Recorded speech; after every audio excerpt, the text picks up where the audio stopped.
we have to live at a higher level of existence and model the work we do, right? And so cultural competence, advanced cultural competence, you have to really get that. Someone talked about the mentorship program, and it sparked a thing for me, and that is most of the time, each group is looking for the same thing. Why not partner with the other BRGs to have greater impact if it's one that covers all of the needs? Cultural competence is part of understanding that. And so the mindset really has to shift if we're really going to have impact.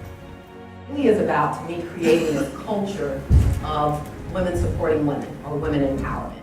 Most of the time, if they're performing well, they're not getting opportunities to get exposure to senior leaders.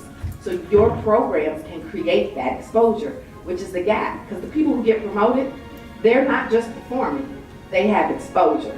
They're managing their image. They may or may not have a mentor internally or externally. So this is huge around creating that value because it looks different.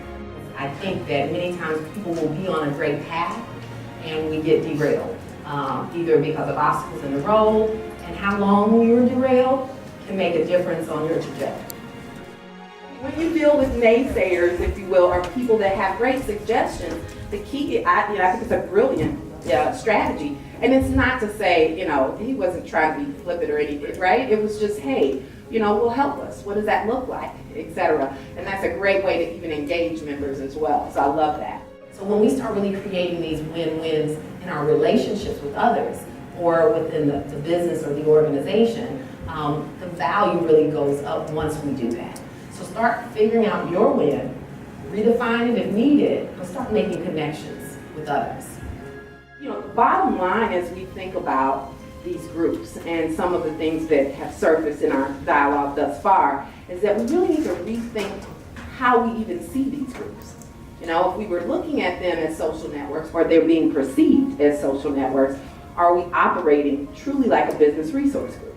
How are we spending the dollars? How is this really working? What are we going to get as a result? The reason I'm telling the story to you is because she was an advocate for me in a room that I wasn't even in.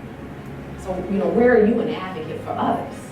So when we talk about really cultivating an empowerment of a culture of women empowerment, it's really about, seizing the opportunity to help someone else. Wherever you are in your career or wherever you plan to be, just remember to always lift someone else up as you climb.